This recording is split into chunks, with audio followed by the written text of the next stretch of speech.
Bob's gotta go. All right, we are live. We are back. Senate Government Operations. We're gonna look at what is the bill number? 291, the Advisory Council of Cybersecurity. That one, that bill. Becky's gonna put up the most recent version up there. Becky Wasserman, Legislative Council. I did send a copy to you all. I think it's just lost somewhere on the way. We'll get there soon. So I just highlighted where I made the few changes that the committee just discussed. So for essential supply chains, I added in thermal, replaced heating with thermal. In the council section for the executive session meetings, I added to one of the reasons that the council can enter into the executive session is evaluations, recommendations, or discussions of cybersecurity standards, protocol, and incident responses. And then I added in here the disclosure of which would jeopardize public safety. Okay. Sorry. And the regular executive session would still be available to them for the other reasons that are normally available. Right, so this language. It's in addition. On line 14 says in addition. Oh, okay. And then for what members of the council and persons invited to testify, what their sort of just non-disclosure is related to is that it's only if the disclosure would jeopardize public safety. Okay. And then for the actual Public Records Act exemption, oh, good, phew. I emailed it to Tucker and I just saw that he said there was no problem. Oh, good. Well, I believe on that. Yes. So I added that the records or information produced are required by the council regarding cybersecurity standards, protocols, and incident responses. If the disclosure would jeopardize public safety, shall be kept confidential and exempt from inspection and copying under the Public Records Act. And then, Wait. Can you go back to that? sure. Okay. And then the final change was just in the definition of critical infrastructure. I replaced heating with thermal. Right. Excellent. Is everyone satisfied? Excellent. All right, I would entertain a motion. I move that we find 1.3 of 1.4 of H291 favorable. Excellent. Any further discussion? Okay. Did it. Clerk, can you call the roll? Senator Bohofsky, Yes. Senator White, Yes. Senator Norris, yes. Senator Watson. Yes. Senator Clarkson, Yes. Chair Hardy. Yes. Oh, you're lucky you said that because I already checked you. out. The reporter. Senator Watson is going to report this one. Yeah, and Shake double it up bill and vote it up. today. So many. You're adding to the list. All right, I hate to run. All right, thank you, Senator Norris. We hope you're running I for will- something really important. It is. Getting Okay, your we can go offline. It's family, it's Oh, family. Your parade banner ready Oh, wait, for the do we Maple have- Parade. We have witnesses. Something. Okay, I know, So- you've got to work on your outfit. I everyone. did just. If I come up, are you gonna work on your outfit? Okay, great. Thank you so much, Thank Becky. you. Great work on that. Have a good bill. weekend. You too. You too. Take care. Bye, Bob. Bye. All right, we have witnesses waiting to discuss H-125, which is the miscellaneous boards and commissions bill. So they've been waiting on Zoom. Oh, we're so sorry. And Yeah. it's Eric and Erica. That's how amusing.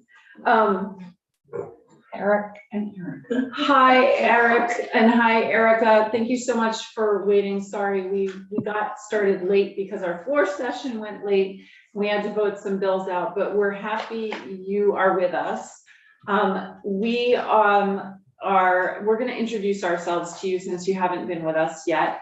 And then I can sort of explain why you're here on this bill, even though it's a different bill that that you originally were talking about. So I'm Senator Ruth Hardy from the Addison District. This is Olivia. Senator Tanya Vyhovsky, Chittenden Central District. Rebecca White, Windsor County District. Ann Watson, Washington District. Allison Clarkson, Windsor County District. Great, well, thank you both. We have two bills that are related to the original bill. H465 was specific to, I'm looking up on our board, Regional Emergency Management Committee meetings and the quorum requirements for those meetings. We have another bill, H125, that is about boards and commissions more generically and has a lot of provisions in it, including a couple boards and commission quorum requirements. So what we were thinking was adding the contents possibly modified from H465 onto H125. It would accomplish the same goal with but be one less bill to pass. So that is why we asked you to come in. I believe you spoke to the House committee about the concerns you had. So I'm just going to ask the committee, H465, I don't know, is it on our website for today, Olivia? Okay, Olivia can post that bill on our website, but you can also find it online or in your, I think we had a paper copy of it originally. But I'm going to turn it over to the two of you. I don't know if you were going to testify separately or if one of you was going to take the lead. And if you could just introduce yourselves and let us know why you would like these quorum requirements changed. Thank you. Yeah. Good afternoon. Thank you so much for having us this afternoon. I know your schedule is very jam-packed, so we will try not to pack it too much more. My name is Erica Borneman. I'm the Director of Vermont Emergency Management.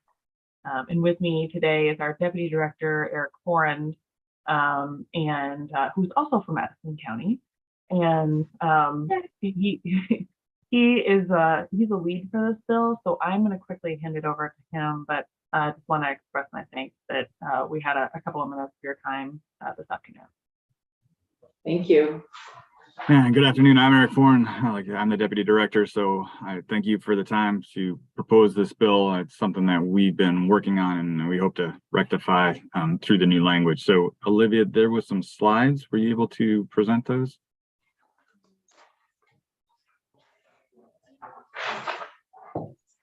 Are they on our website? They are on our website. Okay.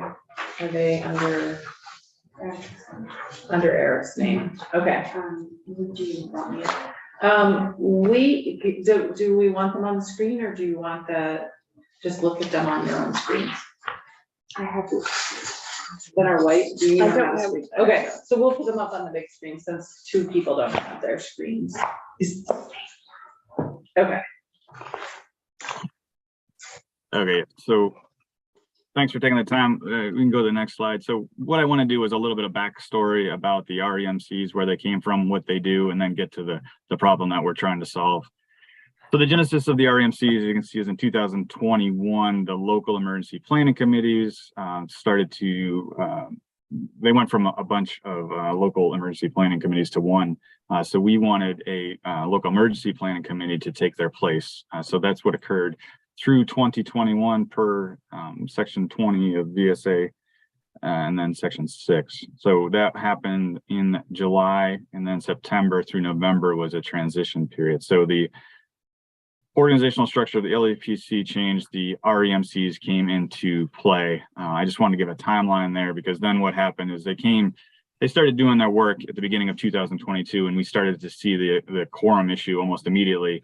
And we started to talk to them about how we could work on fixing it and how we could correct it to get them to the places that they wanted to be. So that's kind of the timeline of the process.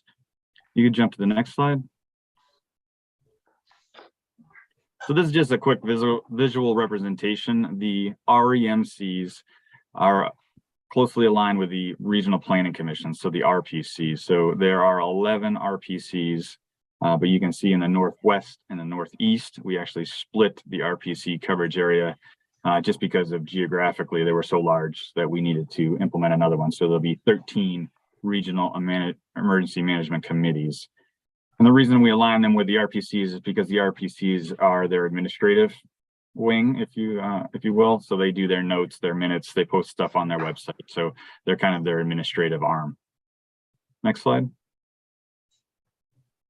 This one just outlines what we want them to do and what we hope to do when we created them. So the first two actually are about what they can do for each other. So the reason we wanted to create these regional committees is because, as you know, the state of Vermont doesn't have county administration. So what we were doing is going from 252 towns straight to the state. So organizationally, that's a bit cumbersome, a bit hard to manage. So we wanted this entities at the lower jurisdictional level so they could, for example, talk to each other about planning for events and incidences and disasters. So the main crux of the main reason we wanted them is so they could get together with each other, talk pre-events, pre-incident about somebody. Go ahead. Just the Okay. chair of appropriation. Next got people coming in, but keep going, Eric, sorry. Okay. So the reason we got these committees together was so they could work with each other before an incident to basically support each other. So what we say in emergency management is the local, you're going to help yourself locally first. So the town, but once you outstrip the town's resources for a response, then you could go locally. Next door is going to come quicker. So for Bristol, Middlebury is going to come quicker than the state is. And we want them to have those connections before the event happens. So, when they talk about planning, about response, they talk about getting a training together at the local level, at the regional level. That's really what we wanted these committees to do.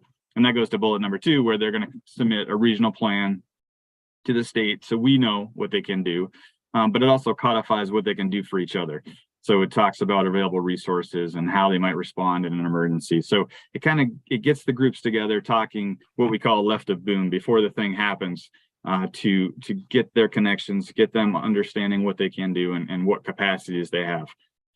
Here, I did want to point out, I listened to some earlier testimony. This is not a response entity in any way. So for example, if there was a large train derailment and a bunch of chemicals spilled off, this committee is not going to get together and adjudicate resources for the locals. It doesn't have any financials. It doesn't have any oversight of response in any way. It's more of an administrative committee. So I just wanted to make sure that that was clear. Thank you, Eric, for that clarification. I had a constituent who reached out to me who I had made the assertion that was in part the reason for the quorum issue. I don't know if there's another organization that does that. Did this organization ever respond after Hurricane Irene?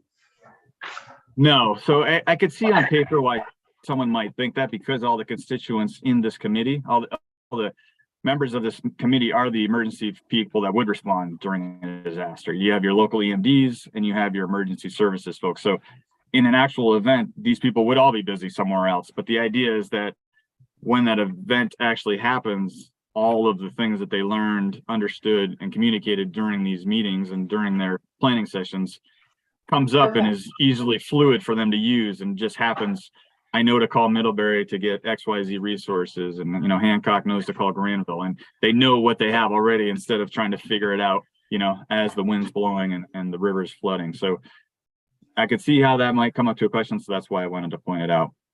Thank you. It was an exact point of confusion, so. I can say, I'd heard that during an earlier testimony, so I wanted to point that out. The 3rd and 4th and 5th are actually ways that we want these REMCs to help us at the state level. So we are consistently trying to get feedback and get insight and understand how locals are ready to respond to and ready to recover from disasters. And it's hard, again, to go from 252 to 1. We can't get an individual from every town to come to the state threat hazard and identification risk assessment. That's a lot to ask. So what we're looking for is this committee to kind of adjudicate for them. So they're going to get the information from the locals. Then it'll be 13 people from the local REMCs, and they'll come to our meetings and they will pass along the information both down, up from the locals and then down from us. So it's a way for us to make communication a little bit simpler. So just outlined here, like the threat hazard identification risk assessment, the stakeholder preparedness review, the integrated preparedness plan. Those are all ways for the state, us, VEM, to understand at the state level how we are ready to respond to an event. And to get that accurate, we need to know obviously what the locals can do. So we're leveraging these REMCs to get that done. So that is kind of the synopsis of what we expect and want from the REMCs. And holistically, it's going very well. They started to have their meetings. They're meeting quarterly. They're talking about things that they want to talk about. They're bringing in individuals from outside to talk about how they could get other resources. It's progressing very well. The one hiccup will be the next slide is quorum. So the structure that we outlined when we basically created the statute was that every town in the jurisdiction would have the EMD would be a voting member, and then a representative from the emergency services in that town. So what you get is 2 members from every town. And for example, I'll look at Franklin's REMC. It has 15 towns. So you're talking 30 voting members. And because quorum is not outlined specifically in the statute, it defaults to the majority, which is half plus 1. So for Franklin County, they have to have 16 individuals show up at the meetings that are voting members. There are non-voting members, and we're getting more of those participating too, which is great, which is exactly what we want. But we're having an issue with quorum getting those voting members there because the numbers are high, just because of the 50% plus 1. So again, some of the other ones like Chittenden would be 18 towns, so you need 19 people there. For something like Cal Essex, which is the Northwest, that's 35 members that would need to be there. So we are optimistic that those numbers are going to start happening. It's just as their wheels are spinning right at the beginning, they're not getting to them. And what we're seeing happen is basically the members that are participating are somewhat feeling like they're being punished and not being able to do what they want to do because they're not getting to quorum. So you're getting the towns that always go and go every time. They feel like they want to do stuff, but then because they're not getting the quorum, because the other towns aren't coming, they're feeling like their hands are tied a little bit and they can't do some things. And the things that you can't do are, just to be specific, vote for minutes and vote in your officers. So they can do work, but again, they're feeling like they're just not official yet because they're not getting those officers in and they're not getting their minutes. So it's a way for us to get a quorum that they can achieve and then adjudicate whatever they want themselves. And that's how we wrote the language. So the proposed section, and we looked at a lot of proposals, changing a lot of different things and trying to manipulate it in a way that was best for them and best for us and got us to what we needed without being detrimental to them. So what we ended up with was basically lowering the quorum to a standard 5 from now until December. So every REMC, no matter what the amount of towns is, quorum will be 5. Once they hit that number, which most of them, we came up with 5 based on, we didn't want to go so low that 2 people could make all the decisions, but we wanted to make a number that all of them could achieve. So 5 was our number. They'll get to 5, they'll get quorum, they can vote in their officers, they can approve their minutes, and then they can decide what they want their quorum to be. So it doesn't have to be majority 50 plus 1, it can be whatever they want it to be, which is an attainable number for them. And we wanted to give them the latitude to choose the number because some, and I in preparation for this meeting, I reviewed minutes, their last set of minutes for all of them, and 2 of the 13 have made it to quorum. So those 2 are happy where they are and they'll keep it at the number that they have, but the other ones, we want to give them the option. So we put it at the 5, we gave it a sundown, so it ends eventually.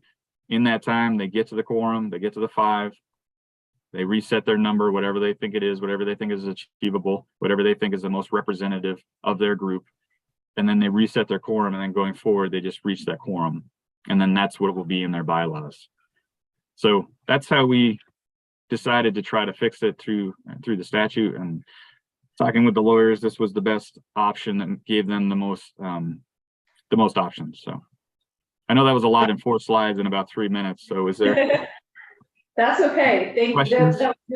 That was very helpful background, Eric. I guess my question, I have a couple. One is that you mentioned some of the examples of these regional emergency management numbers.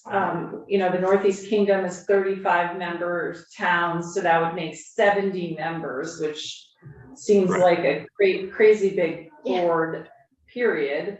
But then having only 5 members be a quorum, that's a tiny, tiny percentage of the number of the full membership that would be potentially making a decision. So that is concerning to me. So I'm wondering how you arrived at 5.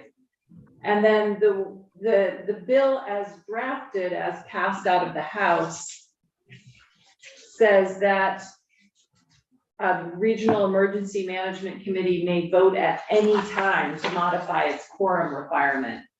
So with that language, it makes it sound like they could vote this month to have their quorum next month be a different amount than their quorum was this month, that they could be constantly changing the quorum requirements for their own convenience, which I think is concerning. So I'm wondering if you have thoughts on either of those two concerns. Those are 2 great questions. So the first one, talking about the number 5, yes, it's a small percentage of the Northwest, but it's a large percentage of some of the other ones. So some of the other ones, like Lamoille is only 10 towns, Mount Scottney is only 10 towns, Grand Isle is actually 5. So we needed a number that those lower ones could get to hit their quorum to reset it. So that's why we did that. And wouldn't 10 towns be 20 members though? Didn't you say each town had 2 members? Yep. I'll just. So, but it goes back Here. to, sorry. I'll just interject it real quick. The quorum, the number 5 is only until the end of this year, so that they can set what their quorum requirements are for the rest of their operations. So yeah, in the Northeast Kingdom, it sounds like it's a very, very small number of towns, but that'll allow them to make the best decision for what quorum should be in the Northeast Kingdom. And that's an area of the state, obviously, as you know, that's really challenged in general to be able to have participation, especially in the emergency preparedness world. So the vision is definitely to get more engagement in that area, especially. But if they keep running up against this, some might say like kind of artificial barrier for actually being able to do something of value as an REMC, we feel that it's going to be, continuing to inhibit their progress. Right. And just, I think you had asked about, so let's say Mount Scottney has 10 towns, it's 20 members, but majority is only 50+1. So they only need 11 members. So we dropped theirs from 11 to 5. So in the larger ones like Cal Essex, which is 34, it's, 35 is only majority +1. So we are dropping that one to 5. So yes, it's a bigger drop for some of the larger ones, but it's a bigger hurdle for some of the smaller ones. So that's how we came up with those numbers. And then the other thing I want to point out is the only thing that quorum actually gets you to be able to do is vote your officers in and vote on minutes. So these REMCs, they don't have budgets. They're not allowed to force the towns to do anything. So in the end, there's not a huge amount that these quorums can do. But what we're seeing is that they're focusing on that as they're trying to get their work done. So we want to eliminate this small obstacle to them that doesn't have a lot of negativity behind it, like because there isn't a lot of things that they have authority to do. They're more of an administrative, like I said, they're more of a committee that gets together and talks about things and decides how they can help each other. But the voting portion of it that the quorum has is just those 2 things. So I just wanted to point that out. And then your other question about changing it, that's accurate. They could change it when they want. It does look a little strange, and I had the same question, but then I thought about other committees that I'm on, and if you have quorum, you could change your bylaws at any time there too. So there's instances where they've done it more often to make it easier for themselves, but for the most part, all these committees we've talked to, and we've talked to them regularly, They just want to come up with a number that they can hit. They don't have any intention of moving it around. I know that's a potential negative for this, but you could do it with other committees that have bylaws as well. Quorum is allowed to change bylaws. So I just wanted to point that out. Yeah, I think, but changing your bylaws is usually a longer process than just a vote to say, we're gonna change our quorum for next meeting, because we heard that, 25 people can't be here next time, so we're gonna make our quorum 6 next time. And then, the next time we'll have more people here, so we can change it. I don't know, it seems, but we can talk to our legislative council attorney. It just seems a little too permissive or loosey-goosey to say at any time they can change their quorum, but, are there other questions in the moment? Madam Chair, this would be us including this. Yeah, I think my intention would be that we would include a quorum, this issue of addressing their quorum challenges in H-125. Yes. So that it would just be in the boards and commissions bill. I'm wondering if you considered a percentage instead of a number, because 5 might be hard for the Northeast or for the Grand Isle, but it's a tiny percentage of the Northeast Kingdom. We did, we thought about changing voting members. We thought about lowering it to a higher number, but the issue is even a percentage might be a little too high for them now. Like these entities are just getting off the ground. So, Cal Essex, like I said, that has 70 towns, if only 10 are showing up and you picked a percentage that was slightly higher than that, then they're going to be issues. So we really wanted to make a hurdle that they could cross, make it so they could change it to what they needed to change it to, and then they could move on and start doing the things that they wanted to do. Okay.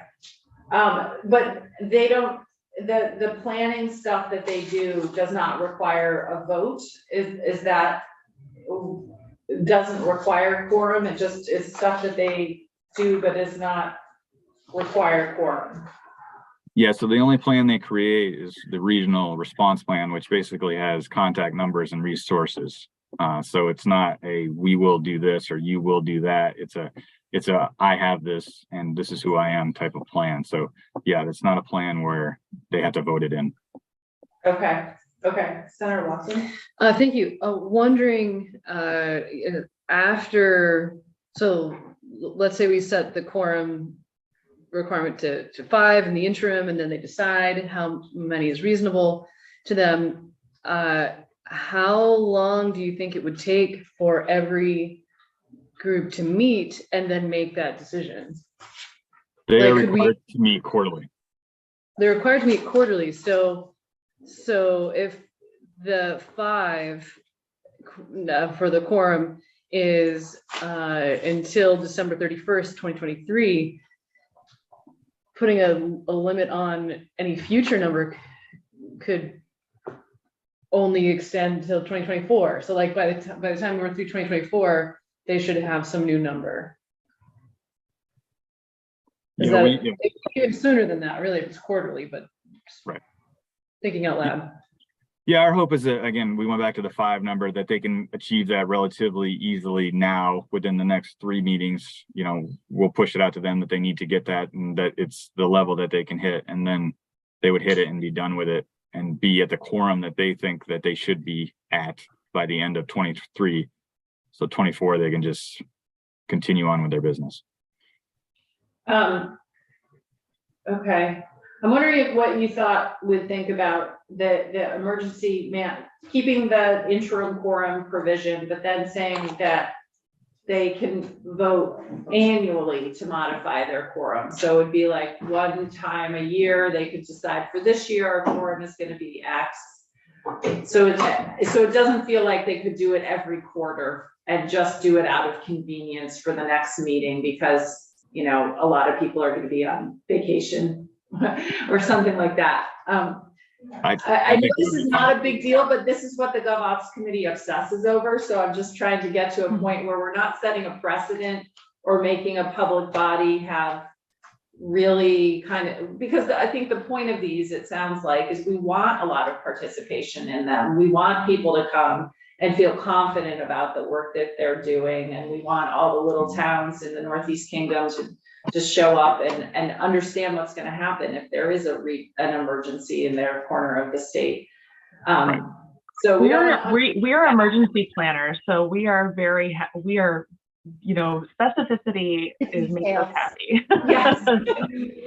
We just did a bill about cybersecurity council and obsessed over the language in that, so, okay, well, I think maybe we'll think about that kind of, provision, so it's not every single meeting, and we'll talk to our attorneys about how to work on that, but we will be voting H125 out next week. Hopefully that's the plan. And we will include this in it. So if you're tracking the bills, you'll know where to look.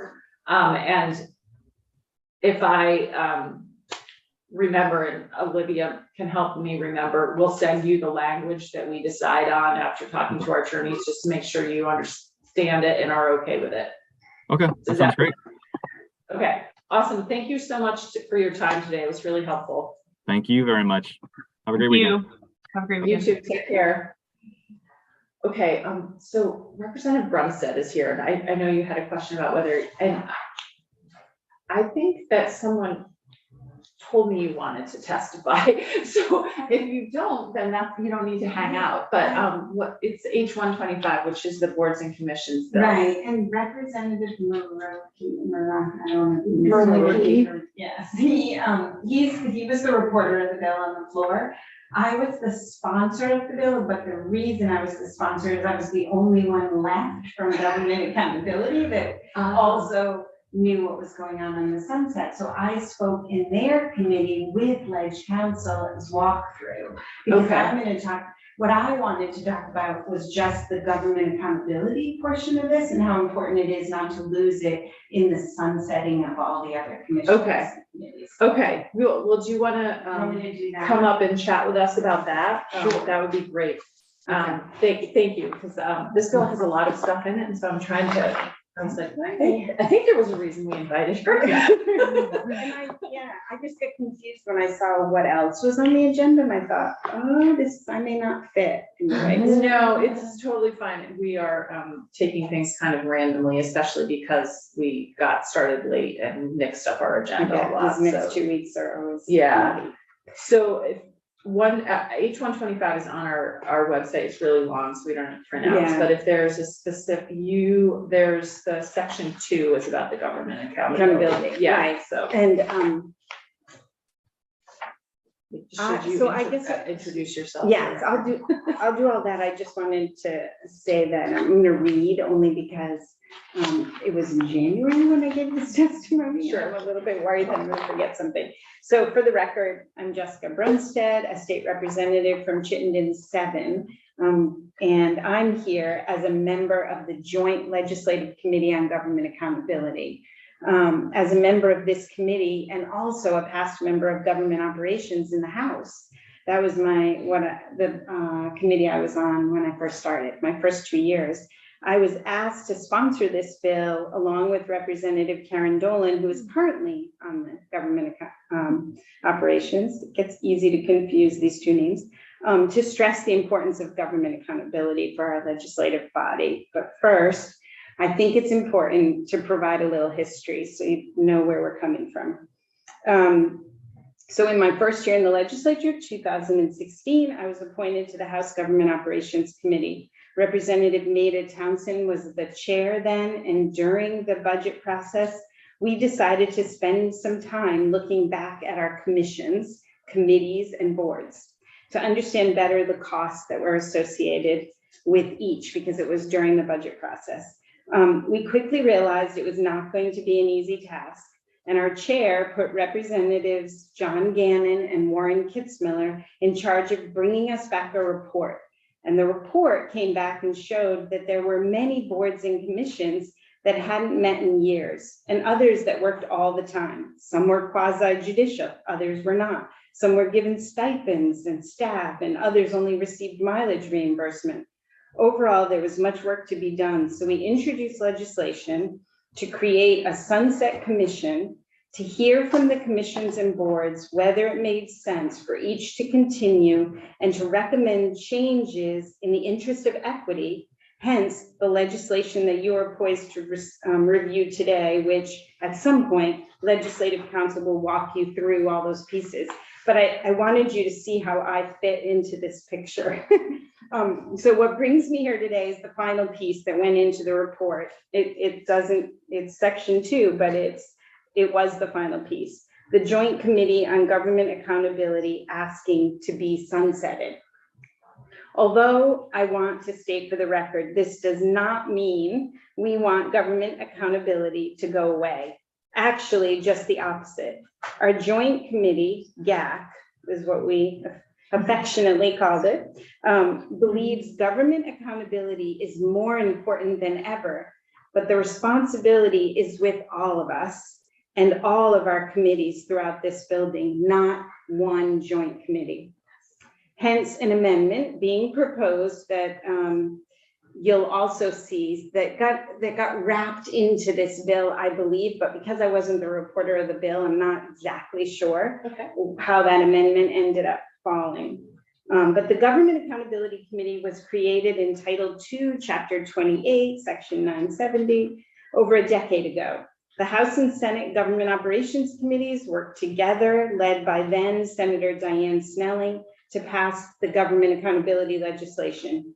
The statute was written 10 years ago, and our ability to collect data and review that information was incredibly limited and very expensive. So our recommendation to develop population outcomes, which came from Senator Snelling at that time, was set forth in Title III, is mostly relevant to state governments department by department program level performance measures, which informed population level indicators. And you've probably heard all this before. We've done lots of trainings, and when Senator White was Representative White, she even came to some of those trainings.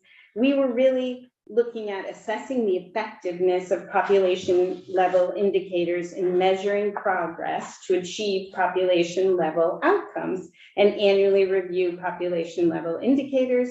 And the reason I give you all those words is that this really is jargony and filled with administrative speak that has become pretty outdated.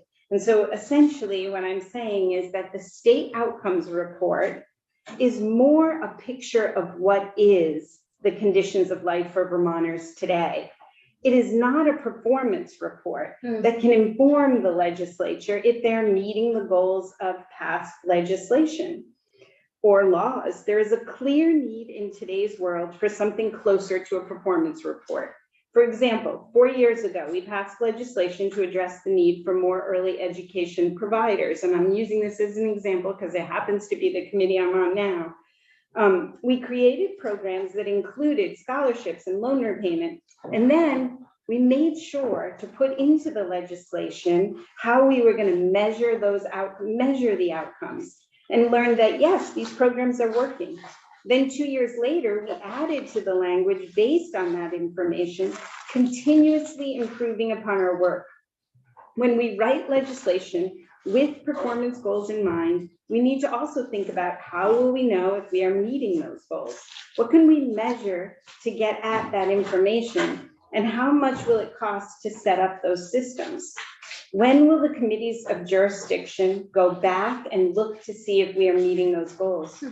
The good news is there is a lot already happening. For example, Building Bright Futures is collecting data about our childcare centers and early educator providers. The Climate Council is collecting data to show us if our work is having the intended outcomes necessary to reduce carbon emissions, among many other things.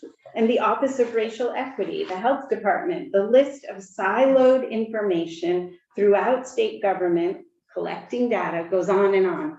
You hear about it all the time. Do we talk to each other, right? However, as you can see, the original legislation, that 10 years ago legislation, we're asking to be sunsetted here.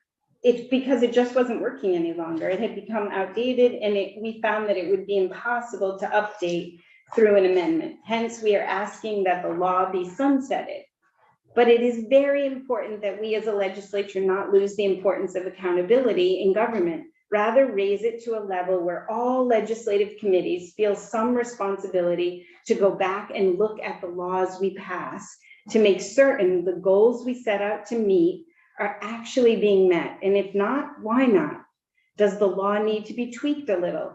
Are we collecting the data we need to understand the law's impact? And is the entity charged with doing the work meeting legislative intent? We owe this sort of review to the people of Vermont. So in conclusion, I did this with Karen Dolan the last time, that we would be adding an amendment that would create a government accountability summer committee. So it'd be created for this summer to begin the important work of exploring how we can both use evidence to inform policy and as a body look back at our laws to ensure accountability, bringing back a report to this committee next January to help you consider next steps.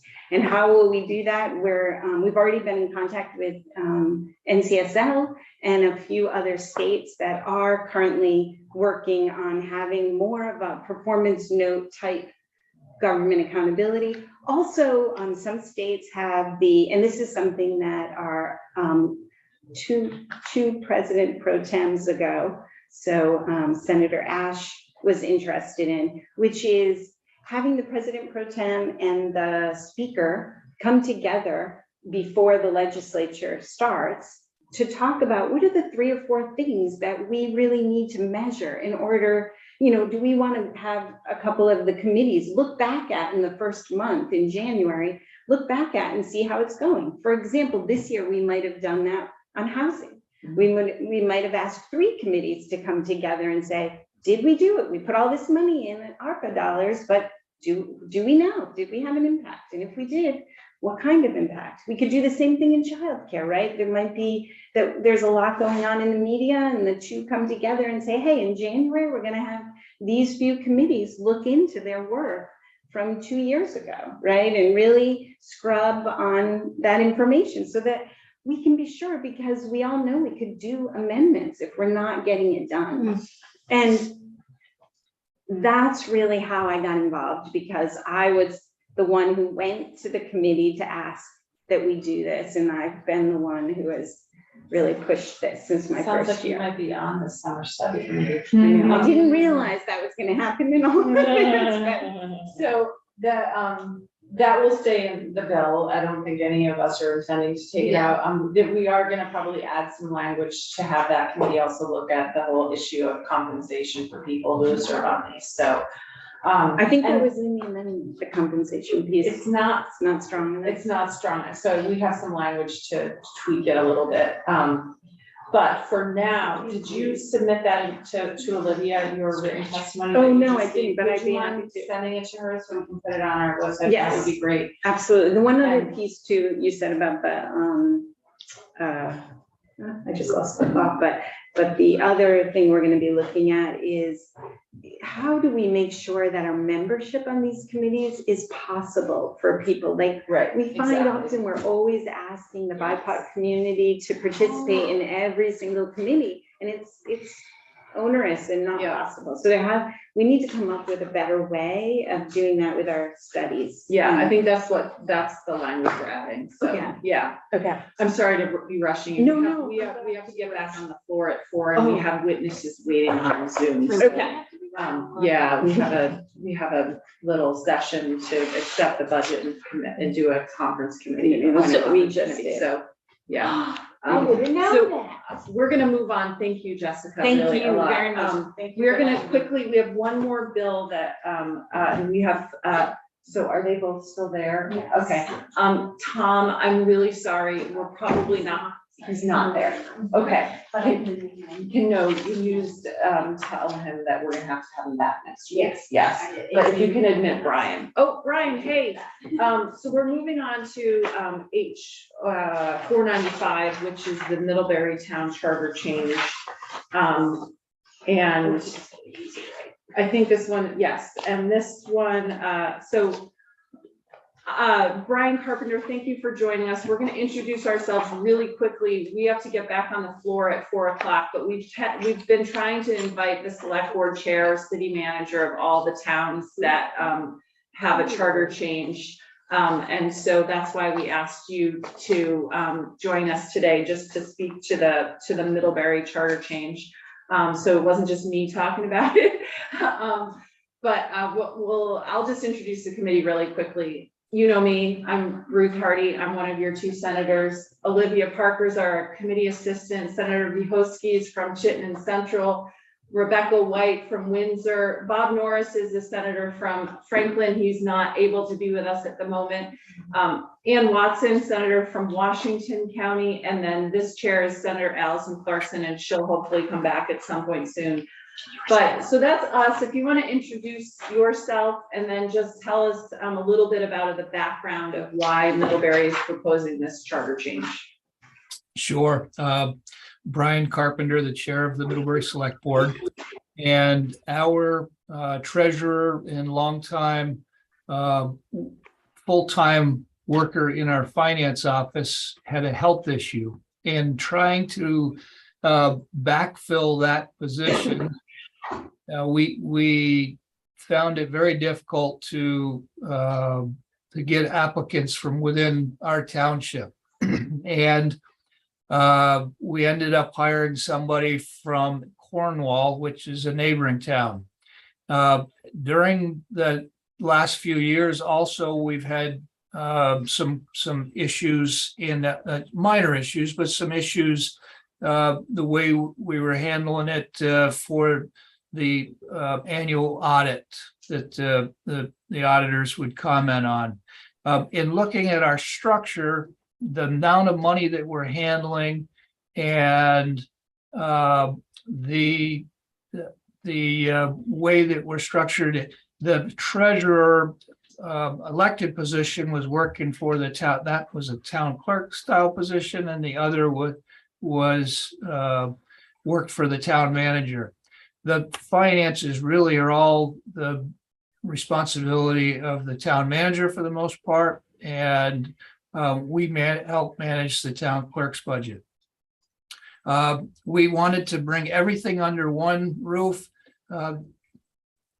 Really, for one of the things that we really want to be able to do is have background check as a mandatory reason or mandatory qualification for our town treasurer position. And then we needed to make sure we had adequate separation of duties and checks and balances. So in that defining that structure, the select board looked at it a couple of years ago, and we thought that we wanted to turn that into a position that was hired and that we had qualifications for, and the select board interviewed, and that the town reported to the town manager.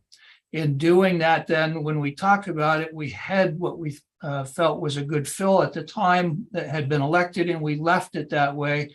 But when she had the health issue, we immediately came into some issues in trying to fill these positions. And so we've asked for you to support us in that realignment of the duties and how the position is filled. Okay, great. That's really helpful background. I actually didn't know all that either. This is a trend in a lot of the towns that we're seeing, is that elected treasurers moving to appointed treasurers. But I think Middlebury might be one of the larger towns that's doing this, and that's why we wanted to hear directly from you about it. Are there questions for Selectman Carpenter? Okay. How big is Middlebury? Middlebury, what is the population? It's around 6,000, right? Well, when they do the census, 8,500, because you have 2,500 college students, but it's 6,000 roughly non-college student residents. We have 5,922 voters. That was my So we next must have a question. little bit more than 6,000 because there's some kids in there. College students can vote too. Oh, right, college students can vote. So you're right. Yeah, right. 5,900. 5,922 voters On and the vote. 1097 voted. It was 18% turnout. We got to work on that, Brian. Yeah. 861 to 192. That was the vote. Yeah. So I think you remember my comments at town meeting. We need to get back to having a larger group show. I think we got habits during COVID. Right. Well, thank you so much, Brian. I really appreciate your time. Thank you for waiting. I think we're gonna vote this out quickly right now. We're wanted on the floor, so we're gonna do it Okay. really quick and then move on. So appreciate your time today. Have a great weekend. Yes, you too. Thank you. Thanks. I would entertain a motion. I move that we vote H495 favorably. Do you have a sheet? I'm happy Great. to. Any further conversation? All right, the temporary clerk will call the roll. Senator Bukowski. Yes. Senator White, yes. Senator Norris, absent. Senator Watson. Yes. Senator Clarkson, Yes. Chair Hardy. Yes. We are 5-1-0. And I can. Yeah. And 5-0-1. Are you presenting? on I'll the floor? present it, yeah. Or do we It is your town. Or are we presenting? on the floor? Middlebury Charter. Right now? Yeah. No, we're not right now. Okay, so you're not going to the floor. We are going to the floor. We're called the floor, we have a session. Right, it's a